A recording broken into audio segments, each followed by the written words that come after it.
we're not posting pictures of lattes every day. It'd be like you posting a picture of a car. It's like, okay, yeah, obviously you sell cars. Obviously They know that. Yeah, exactly. It's like people aren't hopping on social media to see another ad. No. Not anymore. No. And so what we've started to do is tell our story. Like we have a building update series that has, another couple 100,000 views because we're just sitting down and being like, hey, we're losing our building. We don't know what that means, but here we are. You're telling a story. People love that. Yeah. And so that's more where we find a lot of success is just letting people in on the truth. Yes. We're not trying to paint this facade of we're this perfect company or whatever. Right. It's like I post memes all the time. Yeah. And it's probably super unprofessional, but like I don't care. Yeah. It's real. Right? It's real. Yeah.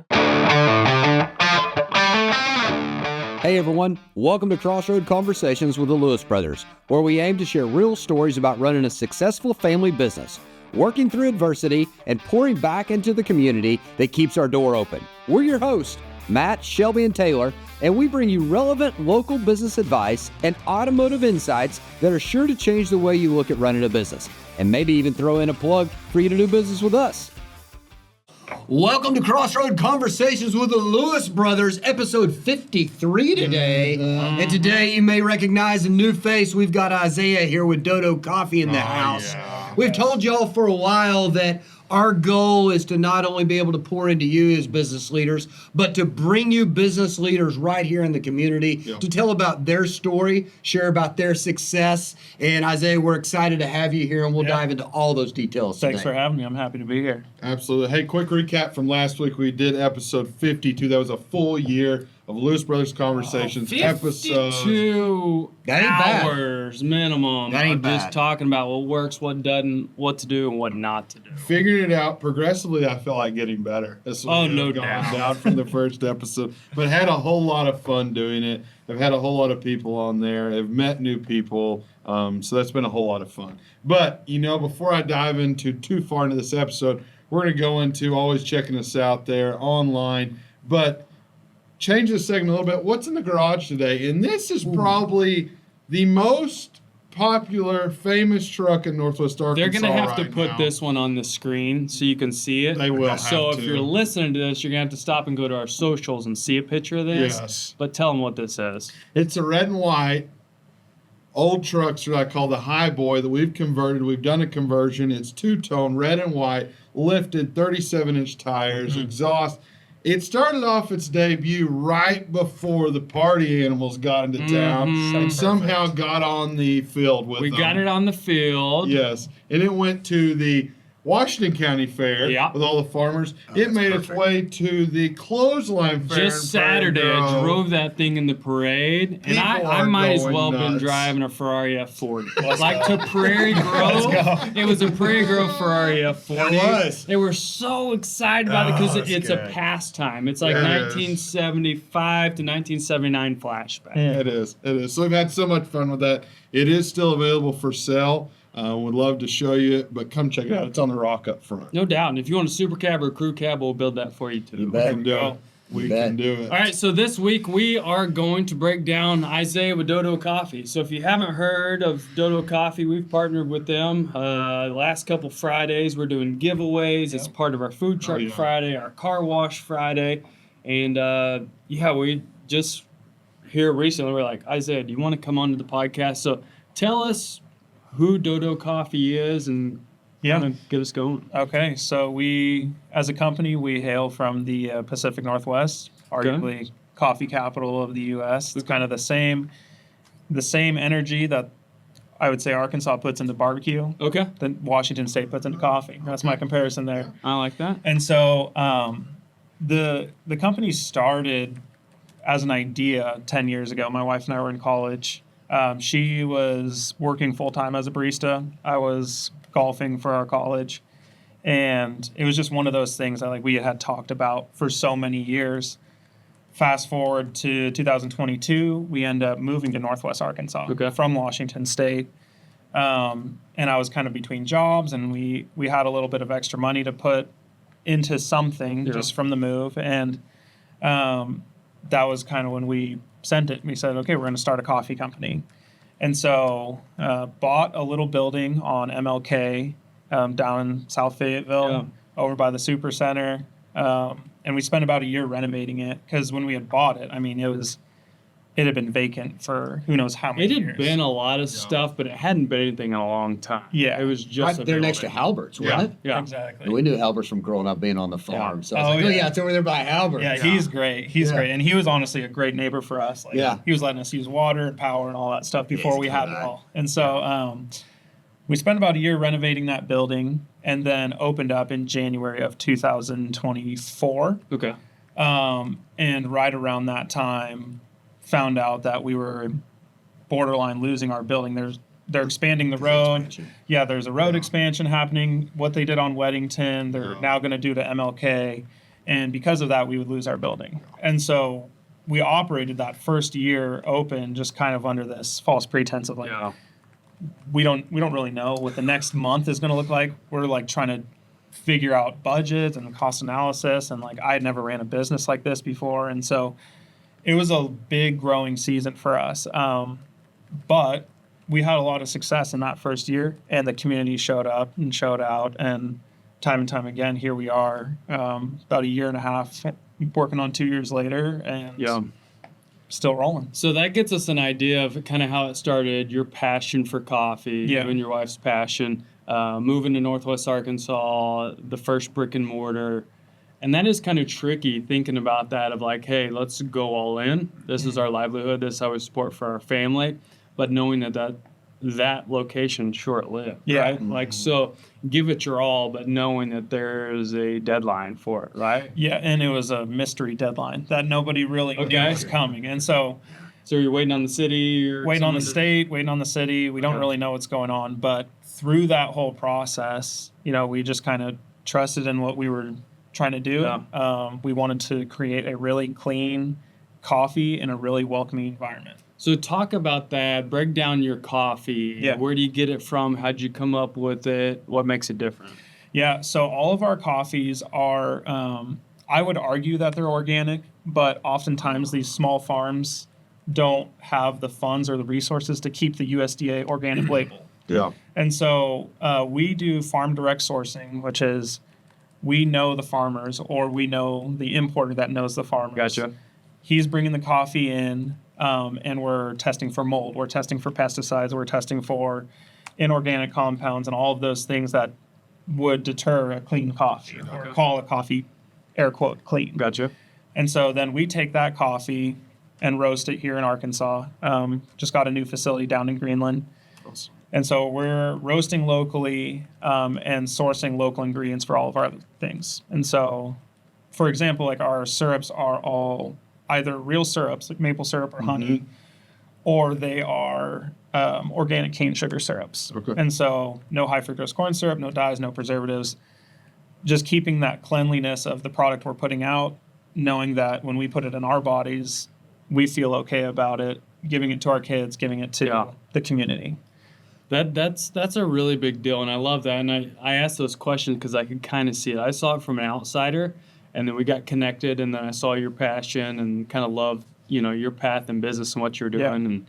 And so then I kind of noticed, so in your short time in your building, you created a pretty crazy following. Yeah.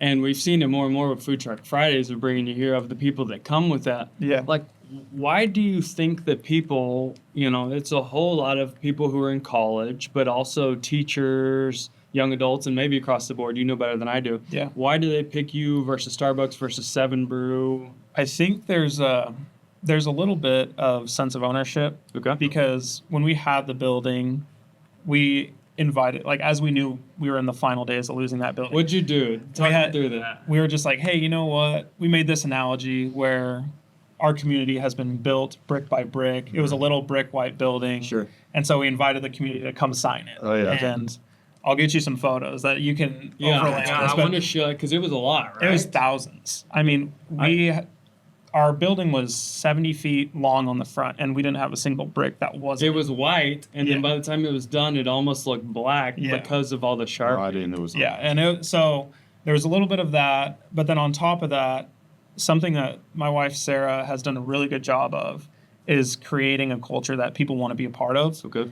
And it doesn't come from like a hierarchy or like saying, oh, our coffee's better than yours, or like if you're not drinking this, Yeah. like where there's exclusivity or anything like that. It's more just like we have a really good product and we are proud of that.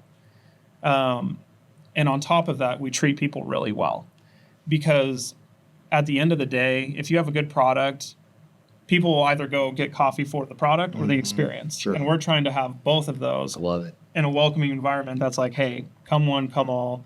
You're gonna leave with a good cup of coffee and hopefully a smile on your face. I got to unpack this a little bit for the listeners out here, because here's what I want everybody to understand. We just talked about a 70-foot wall that you completely covered up with signatures. Yeah. Okay. In a very small time frame, Yeah. within a year. And Huge. if I heard you I think right, it was like a month, right? You- Or you a month moved or It was two. like the last month. Yeah. Yeah. you moved from Washington State, Mm-hmm. right?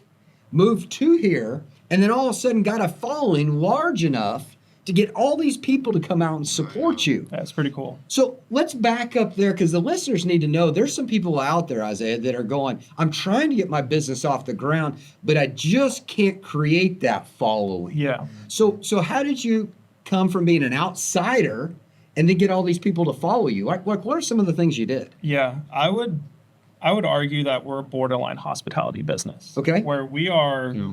just trying to take care of people. Okay. And like we want people to come and feel welcome, Yeah. but then leave, feel re-invited to come back. Okay. Just based on our interactions, how we treat people, the products we serve, all of those things build into the bigger scheme of what we're trying to achieve. Mm-hmm. And beyond that, like giving back to the community. We have this awesome giveaway going. Sure. We have deals and promotions, and our prices are affordable. And like all of the things that were important to us coming over here, we just instilled that into our business model. Let me go a little deeper with you. Okay, let's do it. So you didn't just get this white brick building, put a Yeah. sign on it and turn on the open sign, Yeah. and have these great beans and the roasting and stuff. How did you get people aware? There's plenty of places to buy coffee. Yeah. I'd argue yours is at the top. I'm drinking it right now. It's Let's go. fantastic. Yeah. Okay. But how do you let people know that? You're not from here. It's not like Yeah. you call your aunt and your uncle and everybody else in the area. How do you let them know Dodo's where you need to go for coffee? Man, I wish I could say that we had this grand marketing scheme, but Okay. we really didn't. Okay. Yeah. We like, I know you were kind of joking there, but we literally turned on the open signs Yeah. one day in January and just like we had an Instagram account. It had like 100 followers. I did like a Stanley giveaway and we got 200 followers. Okay. And so it was. I make the joke and the analogy, but it was literally built brick by brick. Where Yeah. the first day, I was like, "Oh wow, look, we did like $250 in sales. Like this is amazing." And then I go and look, it's like, oh, our payroll is $300. Welcome to business. I know. And I was like, "Oh wow, this is cool." Like we will not be awful. eating today because like, no. I know we're celebrating this, but we're really not going to celebrate. Exactly. It's going to be a verbal celebration. Yeah. It really is. But on top of that, like the word of mouth has been huge for us. Sure. And I think that it all boils down to you could have the best product, but if you don't treat people well, like they're going to talk about it regardless. And so you want them to leave with a high enough experience that they're going to go be excited to tell other people about it. Because everybody wants to tell everybody about news or gossip or anything like that. And so when they leave, they are your business card. And so if they have a good experience, they'll tell people. If they have a bad experience, they'll tell people. That's where it sits. And what got you to pick Fayetteville? I mean, you're in Washington State. Yeah. That seems more like the place, it's kind of the coffee capital. Yeah. You know, why not start it there and move to Fayetteville and start it? So I had a different job back in Washington State.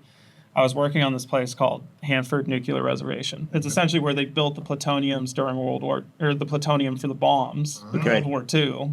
Pretty heavy stuff. But now I knew you were smart. no, I'm just lucky.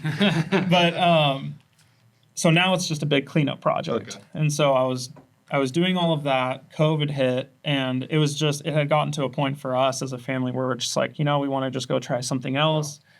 I was born and raised there. My wife was born and raised there, but her mom graduated from Fayetteville High. Okay. Okay. And so we were about a month away from moving to Texas, like the rest of America during COVID.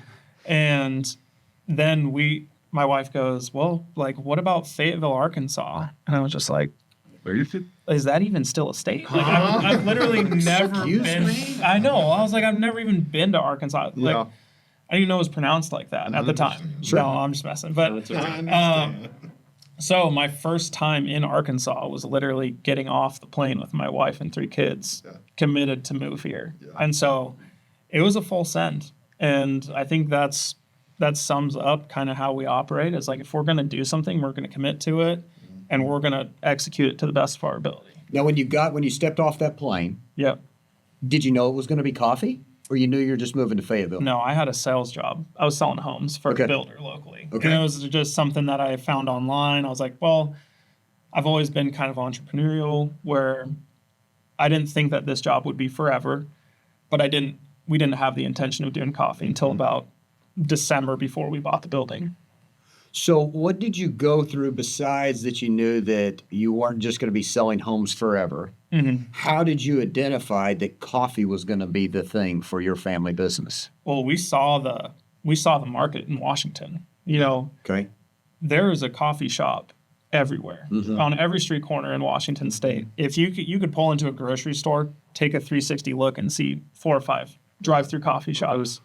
So when we moved here, we were just like, oh man, we have to drive, 10 minutes for coffee. Like, that's ridiculous. And so, which was, obviously we had some predispositions coming from Washington, but we saw that, there's a need for a more convenient coffee, B, a Northwest style of coffee, which is just something that, there's some great powerhouses here locally, but our coffee style is just a little different, and that's okay. Yeah. And so we introduced that, and I think that has a huge, that's been a huge reason why I think the growth has happened so fast. I think you said something there, and we've the 3 of us have talked about this on the show, is when we step away from our business and maybe we're at a meeting outside and we get around other people in different regions, they open our eyes to opportunities. Yeah.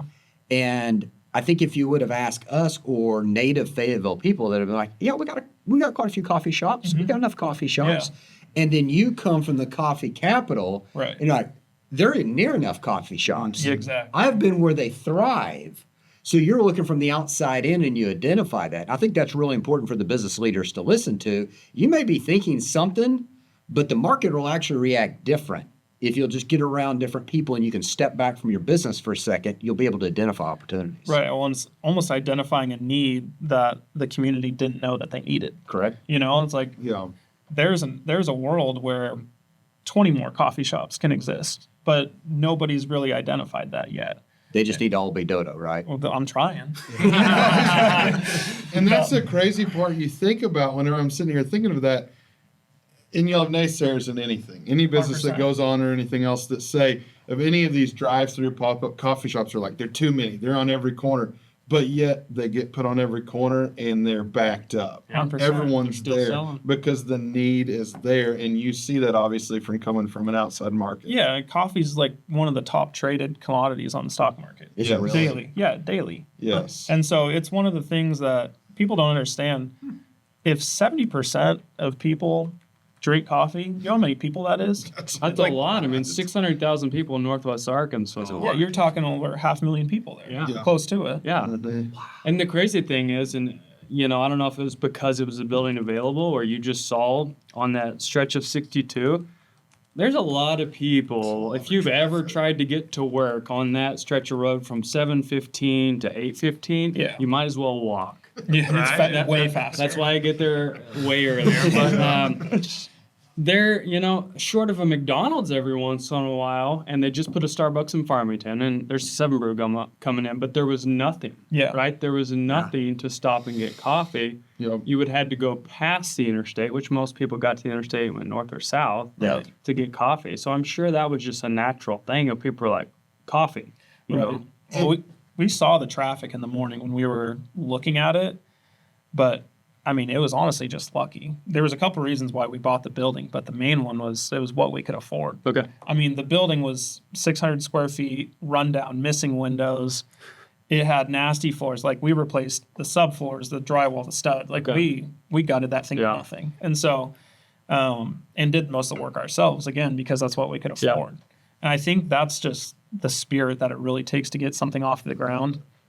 You have to believe in it so much that you're willing to do the grinding work to get it done. There's a couple things there that, you know, business owners or just people looking for the next great thing is like, don't put a toe in or don't barely, like you guys were fully committed. Yeah. Like, I'm not even going to get on lease a building. I'm going to buy a building. It's going to need a lot of work, but it's what, you don't need the new and shiny. It's just what it is, and we're going to make it and see what it can do.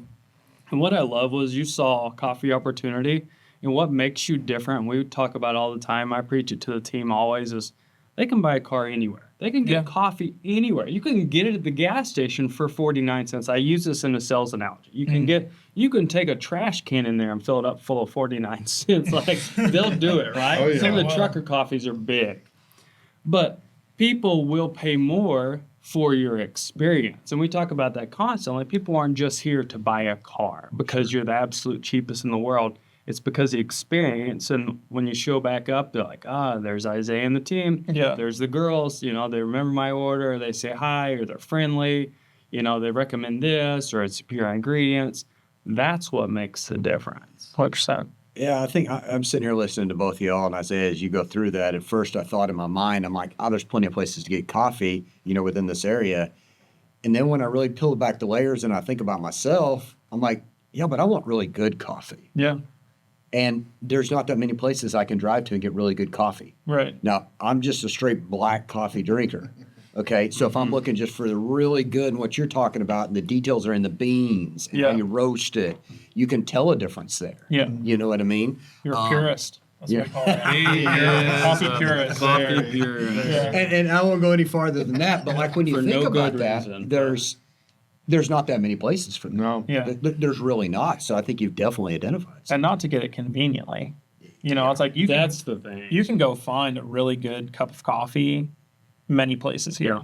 But to be able to just get in your car, pull through like that is the style of Northwest Coffee. Yeah. You go and look, like I was saying. Because you're trying to do it on the fly. You're trying to integrate it into your route. Exactly. Whatever They're you're doing. disrupting your whole path. Exactly. And our three pillars are craft coffee conveniently. And like that's kind of what we sit on. And that's like we're trying to make really good coffee accessible to the masses. Yeah. And so that's our model.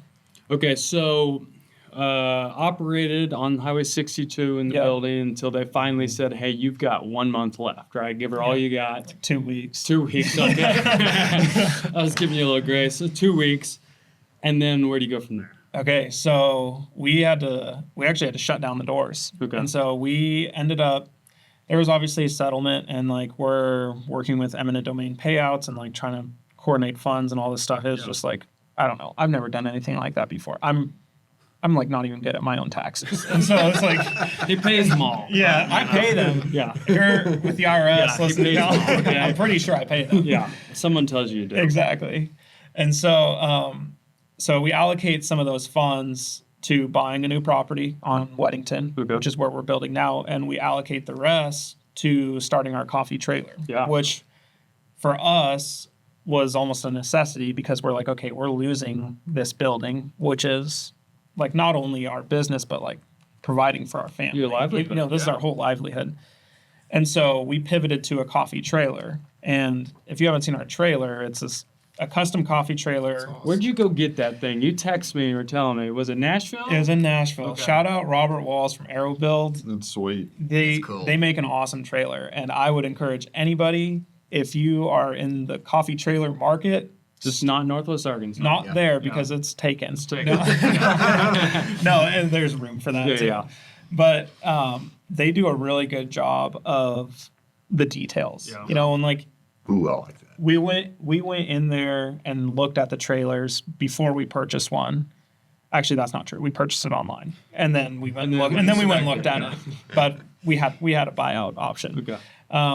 But I'm watching these guys finish this trailer, and they literally have a laser level in their taping caulk lines, so that when they peel that thing back, like every single corner in there is like perfect. I was like, okay, these are the people that we're trying to work with. because they care about it so much that they want it to be the best that it is. Yeah, that stands with your craft and your quality. Right? 100%. And so we got that trailer. We were closed for about 6 weeks, but then we reopened in April, end of April of this year. So right before all the students got out. Yeah. And it was just like a readoption from the community. It was awesome. I mean, I get kind of emotional talking about it because we closed down and I was like, Just fear that This I might lose all my customers, my followers. yeah, it was like they were getting coffee from other places for No the doubt. last 6 weeks. Just but it- because you stopped, they didn't stop buying coffee. Exactly. And so, but we reopened up, and I remember like having a line and being like, wow, we're running out of ice. We're running out of milk. You know, all of the good things, good problems to have. Yeah. And so to that, like we just feel like we owe it to the community to like provide a good product affordably and do cool things for them. Which has been cool. It's allowed you to go to places, right? Yeah. So some of the people that have been, you know, in your corner, down in the middle of college, but just being able to pop up wherever Yeah. it's Yeah. needed. So then to kind of maybe give a sample of the people and what they need and what they want. You know? Yeah. That's been cool following that. It's been a lot of fun. I mean, we pop up at businesses, obviously. We pop up at sorority houses. We're going to start popping up at the University of Arkansas football games. Like we have so many more opportunities that weren't there Without the trailer. without the trailer, which like you take a step back and be like, oh, this was all part of the plan. Yeah. You know, like we're big in our faith and we're like, hey, we have a plan for us in life. And I think that this, in the moment, you're like, wow, we just lost our building. Yeah. But now you take a look backwards 6 months and you're like, this is exactly what we needed. That now door closed, these two opened. exactly. Yeah. And so it's been a blessing for us. And like, I'm just excited to see where it takes us with the trailer. That's awesome. Yeah. Let's talk about your building. Okay. One of the things that I really like is you said, hey, what we can afford and what we can do to get this business started is a rundown 600 square foot Yep. old building. Yeah. And you weren't sitting around going, well, if we had 3,000 square feet, well, if we had a better location, you said, no, this is what we have. Yeah. This is the opportunity, and we're going to make it work. Yeah. And you did that. I love that. Yeah. I really do. So then that closes because of the expansion of the road, so on and so forth. How did you go about identifying the Weddington? Because now you're into the business for a year or so, and you get to take another step. Yeah. And this door opens. How did you identify Weddington? So, couple reasons. We live off of Weddington. Okay. We live between Weddington and Wheeler, like out towards Farmington. Okay. And so we drive that road every day. Okay. Just like MLK, you got Starbucks, you got this one strip mall coffee location, which is like not very accessible, and then all the way till the college, there's nothing. And so that was the first reason. The second reason was we're not going to have to deal with construction for a while. And so the same road expansion they're doing on MLK now, they had just completed on Weddington, or they were getting near completion. And so we knew that there was like some really good site upgrades there. The traffic flow was going to naturally go that way. And so that was what kind of settled us on that property there. Good. That's good. Mhm. That's good. For sure. Let's talk about your clientele, and you correct me if I'm wrong here, Yeah. but it seems like the base of your clientele that follows you is kind of centered around college. Yeah. Is that right? I would, this time of year, yeah. Okay. And so, like, we obviously have our local community that is coming 12 months a year. Okay. But this time of year, I feel like because we pop up on campus often, Okay. it's created a draw of, like, hey, this is a really good product. I'm going to go find where they're at and go get it. Okay. And not to create exclusivity or anything, but they're looking for us. Sure. And so that I would say this time of year, we're definitely more centered around Good. like college activities, college stuff. I mean, that's where Sure. 30% of Fayetteville is now. And so, So the cool thing of realizing that and you moving around, because you're moving around, the best way to communicate to your customers from your 100 followers. yeah. It's funny because we've been talking back and forth of the giveaways. They run for 2 more weeks. Is that we were watching that and looking over that. And so now you've programmed people to check your social to see where to find you. So Yeah. it allows you to have that kind of focused audience. So like the reel that you launched the other day that we made, it had over 500,000 views. Yeah. Think that's conquering most of Northwest Arkansas. 500,000 views. From Yeah. 100 To his followers to page. 500,000 views. Yeah. Let's go. Just by taking care of I people, love it. quality, craft, and convenience. I love that. And it's just, you've done a good job of, your social isn't just like crazy skits. It's not just way offlandish. It's just pure and clean. Here's where we're at. Here's Yeah. what we're doing. And I think people will follow along. Yeah, and you touched on a good point there, is that we're not posting pictures of lattes every day. It'd be like you posting a picture of a car. It's like, okay, yeah, obviously you sell cars. Obviously They know that. Yeah, exactly. It's like Yes. people aren't hopping on social media to see another ad. No. Not anymore. No. And so what we've started to do is tell our story. Like, we have a building update series that has, another couple 100,000 views, because we're just sitting down and being like, hey, we're losing our building. We don't know what that means, but here we are. You're Like, telling a story. People Yeah. love that. yeah. And so that's more where we find a lot of success, is just letting people in on the truth. Yes. We're not trying to paint this facade of we're this perfect company or whatever. Right. It's like, I post memes all the time. Yeah. And it's probably super unprofessional, but like, I don't care. good. It's real. real. It's right? real, People, yeah. People love genuine, authentic, real. right? Exactly. And so as the building getting demolished, it's like, guys, we're losing our building, and people felt like we better go help them, right? Yeah. And so then a couple people sign, and then the whole wall, then another wall. Yeah. That is like, hey, you'd like, hey, look at the plans of your new building, which just looks amazing. I can't wait to see it. It's gonna be But awesome. then you share it on social, like, why not, right? Sure. And we've been in that before and said, hey, let's just keep it under wraps. Yeah. And we're like, what are we doing, you yahoos? Just Yeah. share it with the world you're going to anyway. Oh. It's like our vehicle storage tower. We didn't tell anybody. And we joked about what it was, because then when it started going up, it was a water slide. It was all those things. But you've done the opposite. Yeah. And created tons of traction from it. And we've learned a lot from that. So that's really good. I think there's a point here that we haven't hit home hard enough on, so I'm going to unpack this. Okay. So, when did the building officially close? Last week of February of this year. February of this year. Yeah. When do you think and I know it's tough with construction, but when do you think that the new building will open? I mean, we're hoping by the end of this year.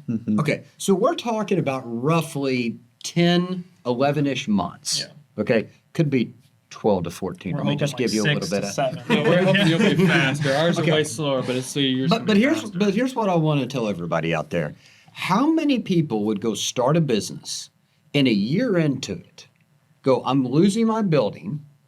I won't have another building for 10 months. Yeah. I haven't been opened up long enough to have this big reserve Yeah. to just float that. Right. Okay, I'm making some assumptions. No, here. Employees, But you know what I- product. Yeah. All of it. 100%. I'm just now building my clientele, and they've got other options out there. How many people would have just given up? Oh, But man. you Most pivoted. people. Yeah. So that's what I want to talk about Yeah. is not only were you an entrepreneur, not only did you move from out of state in state and find an opportunity that Northwest Arkansas had, you were blowing and going for a year, Right. boom, building goes down. Yeah. I'm not going to be able to get another building for roughly 10 months. Yeah. I don't have the reserves for payroll and the rest of this, but I'm going to go out on a limb and buy a van that we haven't even talked about, buy a trailer, not just kind of a trailer. You didn't spray paint an old camper trailer. Yeah. It's legit. Purpose built. I'm going to invest in all of that to try to expand this area of my business. And That's amazing. put a lot of chips into one basket. But you pivoted. Yeah. Like you saw, like, I'm not going to give up on our core values. Yeah. You know what I mean? About the craft and the coffee and the conveniently. Right. Actually, you took that to a different level. Yeah. The convenience, and you're going to go 2 places. Yeah, well, part of that I think is out of necessity, Yeah. right? Like, I have 4 kids, and they're all under 8, Okay. and so it's like Okay. I have to come home at the end of the day, look them in the eyes, and be like, "Oh yeah, we're gonna reopen," and they're like, "Yeah, let's go," Yeah. you know. And so like, what am I gonna do? I'm not gonna just sit there. You're and setting lie an to them. example, you know? Exactly. And then the other part of that is like, we were fully committed on this when we bought that building. We were just like, hey, we really believe in this. Mm-hmm. And it really does take that level of commitment Sure. to convince people that it's worth buying. Because if you have a mediocre product, how hard would it be to go sell a car that has an alignment issue and like all that stuff, because people have come to trust that we're gonna do it. Sure. Like that's the worth and reputation right there. I commend you, and it seems like it comes natural to you, but I'm just letting you know that's not the natural norm out there. Yeah. And that's why you will continue to be a successful entrepreneur, no matter what doors open for you or however many locations, is because of your drive and your attitude. But I'm going one other layer here. Okay, let's do it. So, building clothes. Matt goes deep. I'm not sure if you know, Let's but get he'll it, pull baby. the onion all the way to the middle and then cut it up and make some out of it. We get this awesome trailer. Yep. And then all of a sudden the university calls you. Yeah. And just hang on one second. Yeah. So the university calls you, we call you, other places call you, all these people call and just say, hey, you should show up and sell your coffee. Yeah. Or you start going and finding those opportunities. A little bit of both. Okay. Before we had created a demand around the trailer, it was like, hey, we're gonna have this trailer coming soon. Like, we don't even know where to park it. Like we were still working on our land. Like there's no power there. There's no water there. Okay. And so I'm reaching out to businesses and saying like, hey, like, would you mind if I showed up and sold coffee? Like, I promise it's good, And so there was a little bit of that, but then I think word travels very fast here. And so now we're getting phone calls from the university athletics. We're getting phone calls from Tyson Foods, like all these big players in the community asking us to come out there. They're like, how much do you charge to show up? I'm like, I don't know. Like, Should I? I don't charge you. I know. I thought I should pay you to rent a space, right? No, and so it's just been like, again, a blessing for us, but a testimony to what I think we're trying to achieve. So there's a layer of your business that we have failed to mention and haven't talked about in your branch of distributing coffee. Yeah. And walk us through kind of what that looks like today of distributing coffee that you're not directly, giving the final product, right? Yeah. You're not giving the cup of coffee. How you got there and where you're at, because it's pretty amazing where you're at and where that's leading you to. Yeah, that's evolving pretty rapidly too.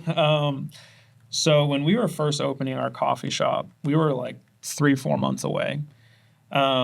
And I'm a biology major, like chem minor, so I'm really into the science. Yeah, genius. That's what I was talking No, about. not a genius. Just I studied hard. That's We're over from our Prairie Grove. We're going Grove to give you that. GED. Yeah, I showed up to most of my classes, not all of them, but I showed up us to too. most. Yeah. Yeah. And so we were actually just going to buy wholesale coffee from somebody else. Okay. And it was really hard to find a partner that we were like, we agree from top to bottom. And so like we wanted not only the quality of the coffee to be in alignment, but we wanted like values and morals and like all of the things that are important to our business model and like the pillars that we stand on. Mm-hmm. It was really hard to find somebody that could do that for us. Yeah. And so we were just like, all right, well, let's like see how much a roaster costs. Yeah. Let's figure it out. I mean, it can't be that hard. It's really hard. And so, spoiler alert, it's really hard. Yeah. To get going. But then obviously you get in a rhythm and Yeah. it's second nature now. But at that moment, we're like, okay, we got it all installed. Like it costs way more than we thought it would. We're sitting in the hole again. And then we're like, all right, how do we turn it on? And so we just figured it out one step at a time. And it goes back to when you need to get something done and you have nobody else to turn to, like who's going to do it? Mm-hmm. And so I just taught myself how to roast. And like I burnt some batches and I ruined some coffee. Yeah. And the fire department came. Yeah. And like all They've been here multiple true story. times. They're like, oh, your building's on fire. It's like, oh no, I'm just learning how to roast. Roasting This is coffee bad batch. here. Yeah. You guys want some? I'd offer you coffee, but this is a little This burnt. one's Yeah, burnt. this is- You come back tomorrow. How bold do you want it? Yeah. No. And so, but through that process, you just take baby steps, and it's not going to happen overnight, but it's going to happen over time. Yeah. Yeah. And so then we opened up our coffee shop, and we're like, wow, this is actually good. You know, like. Oh, yeah. But there's two reasons for that. One is like I'm very into the precision and accuracy of our roasts. That helps a ton. The second one is we're putting really good coffee into the roaster. I mean, you're not gonna take a sports car and put like old fuel into it. We got some high Exactly. octane. Yeah. Exactly. And so we're putting good coffee in so that we get good coffee out. Yep.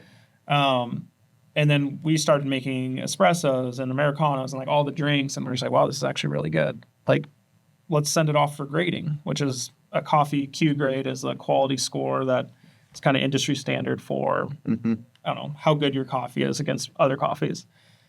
And it came back like in the top 10 percentile globally. Look at you go. Let's go. Right? Man, that the biology's coming in. That's what I'm saying. And so it turned out really good. And we're just like, well, I guess we got to sell it. Yeah. And so it's like, Come on. and so we're like, all right, now how do you build a website? How do you manage subscriptions? How do you do all this? And so we launched that in June of last year, and it's just been slowly growing there. And now you have people saying, well, do you have 5-pound bags? It's like, no, but I'll get some. But it's coming. Yeah, but do you want to buy 5 pounds Yeah. of coffee? And so we start doing that. Now we wholesale. Now we white label. We just got 70-kilo roaster, which, if you don't know, that's Seems large. 154 pounds of coffee every 15, 20 minutes. That's solid. It's a lot of coffee. That's a lot.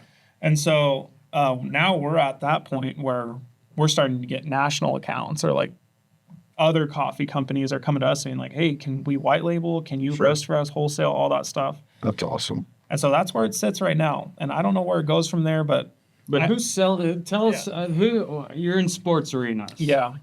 So there's I got to tiptoe around this. Fair enough. I got to tiptoe Okay. around this. Well, tell what you want. Yeah, Tell no, what you know, I'll right? share it. And so we stand on really clean coffee. Yep. And so for those of you that don't know, one of our owners plays professional sports. You could figure it out on your own, We won't say who it is, but he's really good at football. right? Yeah. And so, but it was one of his pillars as well, where he's saying, hey, I want like good, clean coffee. I don't want to start my day with high fructose corn syrup or like garbage coffee and just not feel good, like get a tummy ache or whatever, like all those things.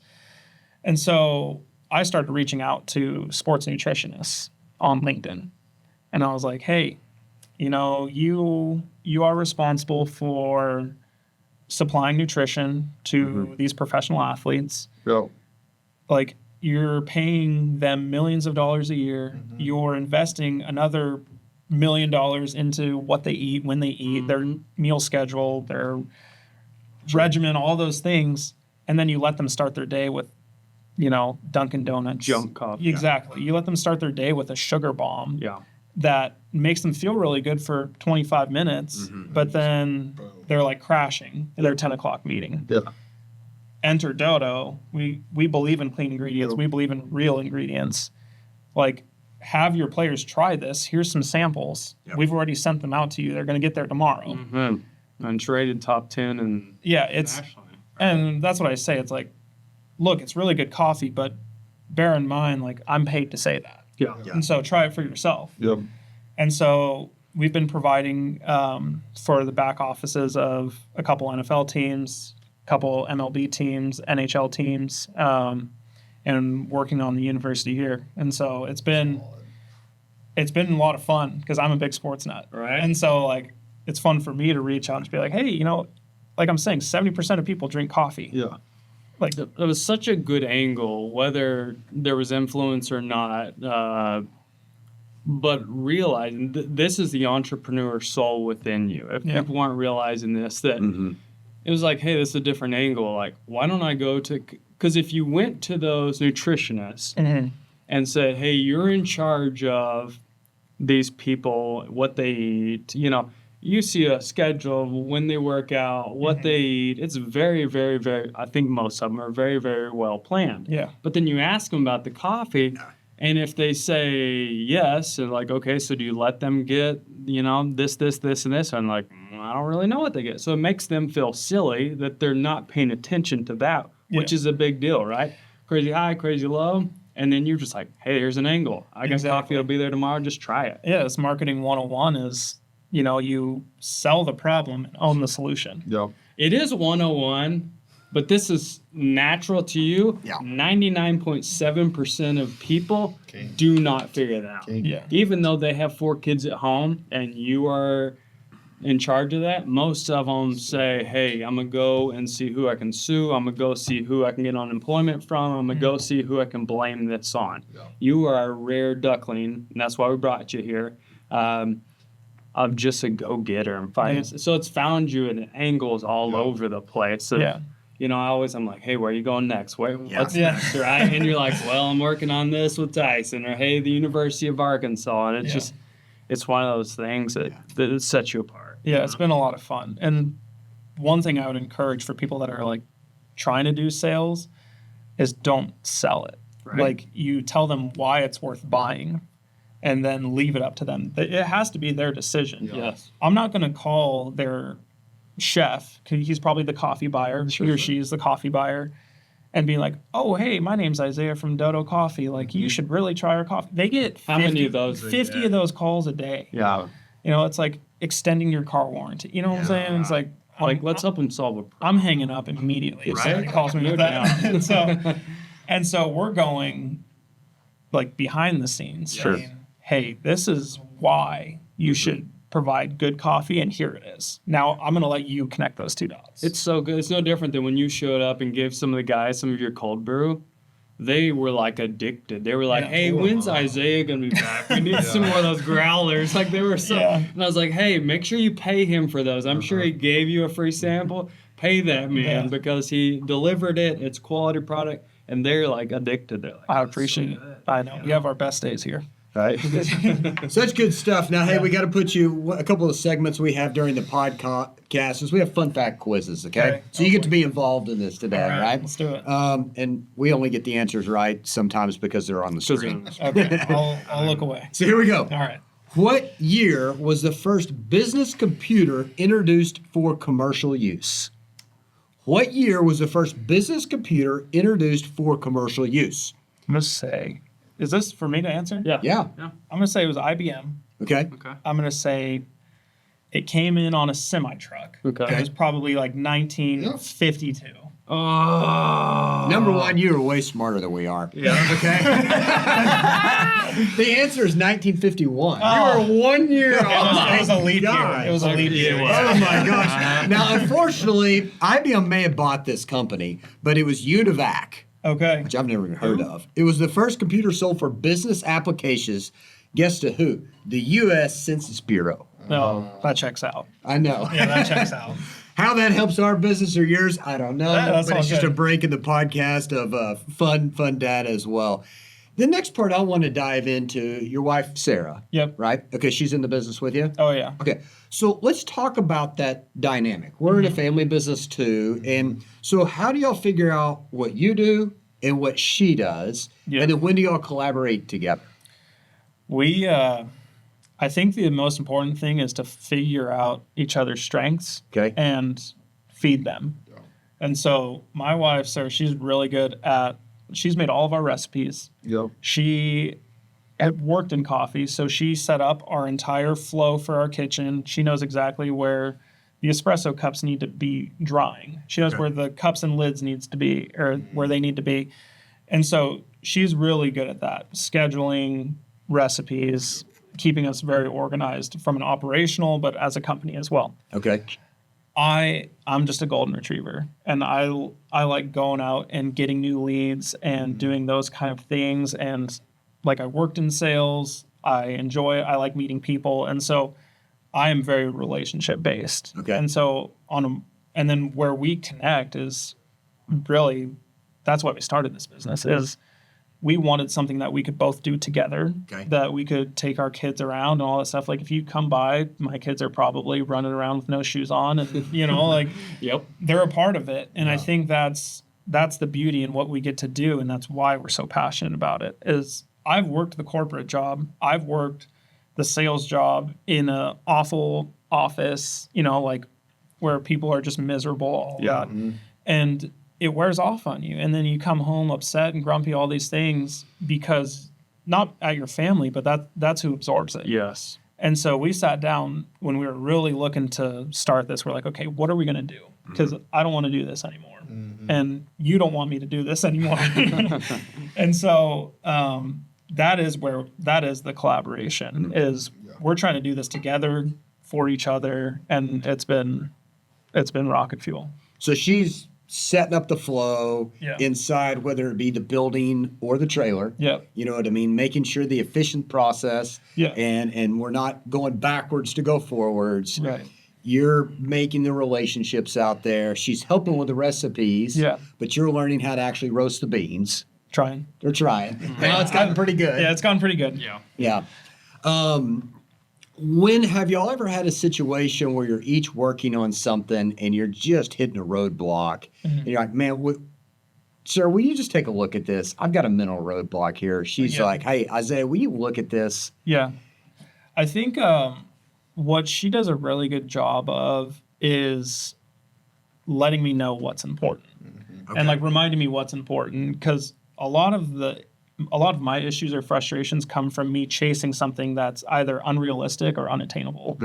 And so she'll be like, okay, like, is it really worth all this work to sell 5 pounds to this random person? Okay. Probably not. You know, and like, bless her for that, because I will. I'll sell water to a fish if I can. You know, like I'll do all of those things. So will she reframe it there and we say, okay, that there's not a market for 5-pound bags. Right. However, let's just put together, if people buy 4 pounds, they get the 5th pound free. Yeah, there you go. You know what I mean? So Yeah. does she help reground you there, going, hey, let's focus our energy where we can get the biggest return? No, it's more so focus your energy. Like, we sat down about a year ago and we're like, okay, what's the end goal? Okay. Like, why are we doing this? And what she does a really good job of is repointing me or restructuring me back towards our end goals. Okay. And so, because I get squirrely in my routes, and so All the good ones do. yeah, all the good ones do, I guess. And so that has been my biggest roadblock Okay. personally. And I wouldn't necessarily call it a flaw, but she does a really good job of turning that into a strength. How have you trained yourself to be able to accept that and not feel like that, you know, she's just attacking, Yeah. you know, because if you're a type A personality and you're Yeah. running, gunning, and you're flying and somebody else is like, Yeah. hang on, how do you balance that? Well, there's a lot of frustration in the early days, but I think you take a look back after it's all said and done and say, well, maybe she was right. Yeah. And you never fully admit it, but you have to at least acknowledge to yourself that she was right all along. Yep. And so that's the biggest thing, is just being able to be grateful for the position you're at, but also grateful for the progress you've made. That's the biggest way that I can just recenter myself. I think what's important there, and I hope the listeners get that, is each of y'all have your strengths Yep. and you have your differences, but you figure out those and you align them towards the end goal. Mm. It is so different than we've talked about the 3 brothers in here, and we're all from same mom and dad.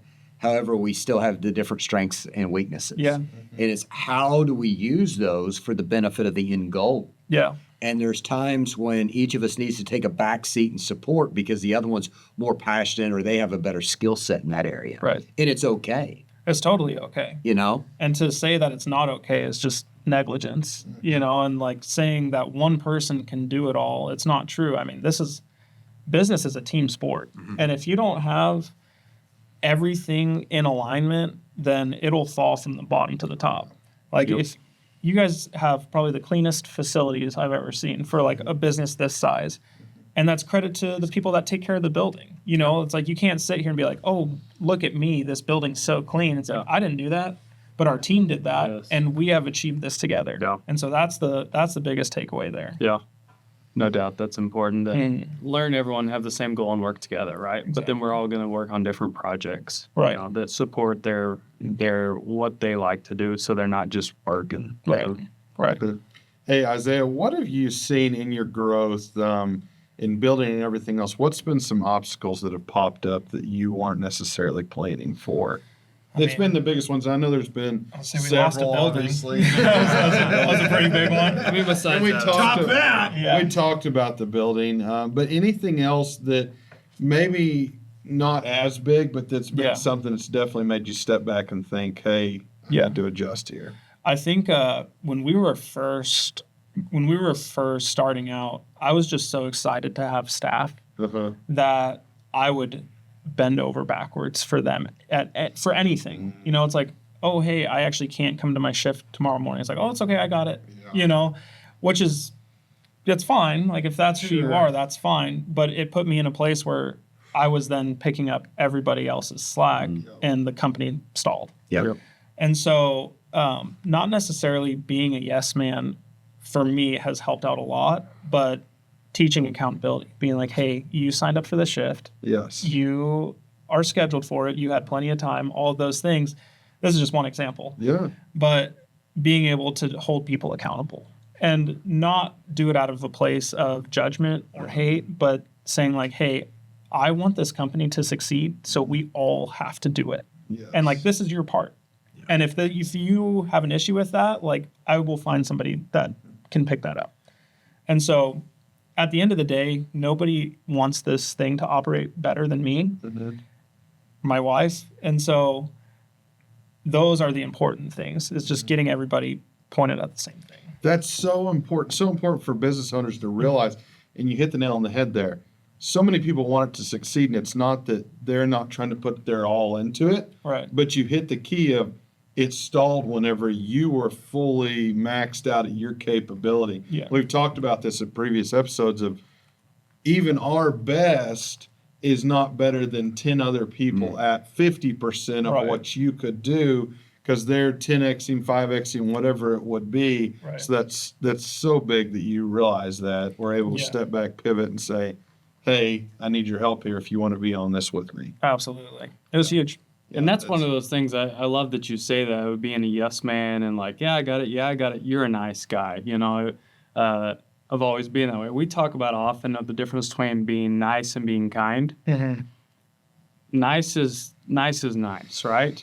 But that's saying, yeah, I'll pick up your shift. Yeah, I'll pick up your shift. And then you're not able to go look, what's the next roast? You know, what's the next recipe? Where are we going next?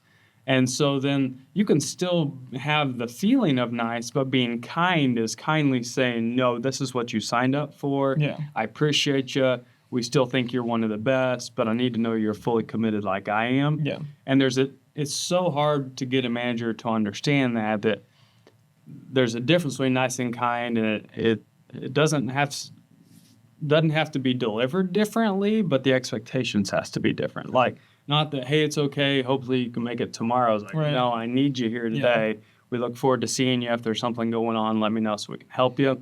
Some people get hung up on that because they think it's nice or not nice. Yeah. Like, those are the two options. It's not. I mean, most people it is. Like, hey, thanks for showing up, or hey, screw you, don't show back up. Exactly. They think it's that, but it's like, hey, nice or being kind is just extreme ownership of accountability and being nice about it. Yeah, right. The thing that we preach in every single meeting is correction is not criticism. That's good. Because if you can't receive correction, then you're not malleable and you're not going to be able to pivot. Like, when we lose a building, what are we going to do? Yeah. You can't sit there and dwell on it. Sure. You know, like, you have to be able to take correction, pivot, and start working towards the same goal, just from a different angle. Yeah. I think that's so good. You know, we've talked about it quite a bit on this show, is all the things we did across town that got us to here aren't necessarily going to get us to where we want to go. Yeah. So no different than you. Like, at first you were just excited to get help. Yeah. And then all of a sudden you're like, now I can't do what I needed to do to help the end goal of the business. We saw the same thing. It's like, now we've got to empower others, because this is just taking all of our time and we can't work on the business and the end goal. Exactly. So we've had to do some pruning, you know what I mean, to open up growth in other areas. Right. And that's very wise of you. Don't tell me that. That'll go straight to my head. Right? Somewhere or another. Well, you the reason I figured it tell you out. that is just so hopefully then you'll know that a year or 3 years from now, there's going to be a different stage of that. Oh, yeah. Yeah. You know, and just because of what you did today that got you 3 years down the road, isn't necessarily going to get you 5 years down the road. Right. I appreciate Yeah. Solid. I'm telling myself That's that. really There you go. Right, we constantly. Hey, is there one source, advisor, team member, or mentor that you would say, hey, this person I've always leaned to that's given me, not even to say, hey, here's how you should do coffee, but here's how you should do business? And- Is there one person that you've always leaned towards? So we have there's 3 groups of owners that own Dodo. My wife and I, her sister and husband, and then the 2 sisters' parents. And so that's the structure of it. As like we've never really ran business. Sarah's sister and her husband, like they're in the spotlight. They've seen marketing at its best. Yeah. And so like those things that I'm not very good at, like we have a powerhouse of owners that I'm not gonna lean to my in-laws for operation in a coffee shop. It's like they've never really worked in a fast-paced coffee shop like this. And I think that as owners, we all acknowledge that and allow the people with those strengths to make those decisions. Good. Yeah. That's super solid. All right. Anything else that you would like to on new ownership, or not a new ownership, new building? Anything you want to tell anybody of, hey, this is to come, or look forward to this, or something that's going to be there that you haven't ever had, or something that's going to make you different? Yeah. I mean, I say something we've never had. It's only a year in, but so we're gonna have the same experience, right? We're gonna have a drive-through. That's gonna be kind of one of our staples for most of our locations, I'd say. But on top of that, we have a fully covered, heated, cooled outdoor courtyard. It's gonna have a fireplace. It's gonna have some water features. It's just gonna be a really cool space. And then on top of that, like we're still thinking about the community. Like the handicap spot is obviously right by the entrance, but then beyond that is new mothers parking, where these are we have a lot of little kids. So these are the only 3 spots that you don't have to cross the entire drive-through to get your kids into the building. Okay. And so like still thinking of those little things, like I'm going to miss a bunch of those items, but just continually trying to create a space for people. And I think that's going to be the coolest thing that you're going to see there. The intentionality is really good in there, and a lot of those specific things. And just know this in business, you're going to miss 100 plus. Hopefully catch way more than and we researched for 10 years and looked to 100 different places, and we captured a lot of good things. And it plays out for the customer and for the employees. You're going to miss some things, and it's like, well, on the next one, we'll get this, right? So, we appreciate you so much for being here today, Isaiah. Thanks for always keeping the circle going round and round, and we love having you here. And just look forward to many years of growth and all the things you got going on. Hey, in case they haven't followed you or haven't tried your coffee, what's the easiest way for listeners and viewers to connect or to follow you guys? Yeah, so on all of our socials, we're at Dodo Coffee Co., just DODO Coffee CO. And then on top of that, all of our full coffee selections online. And so we roast, I think, 8 or 9 different single origins and blends right now online. DodoCoffee.co, not .com. It'll redirect you, but .co looks way cooler. Yeah. .co looks cool. It's the new internet. Exactly. This is the new age internet right here. And so that's the best way to follow us. Okay. And so we're posting weekly our trailer locations. We post on our stories. We share what people are sharing about us. It's just been a lot of fun. And so there you go. It's been fun having you on. Awesome. Thank you, guys. That's a lot of fun. Absolutely. Well, thanks for tuning in. Episode 53, where we brought Isaiah with Dodo Coffee, bringing you hopefully real and relevant items that make sense to you as a business owner or somebody following a business, what to do, what not to do, and the things that work. As always, follow us on lewissuperstore.com for the latest and greatest deals in Crossroad Conversation podcast, and we'll see you next time. Hey, if you enjoyed this episode, be sure to give it a like, share it with your friends and family, even visit our website, send us the questions about what you want to know, what you want to hear, tell us about the automotive industry, family business in general. Who do you want to hear from? Send them our way, and we'll do our best to answer any questions you have, but make sure you tune in next time where we bring in another guest and we talk more about the automotive industry and all the great things going on within our business.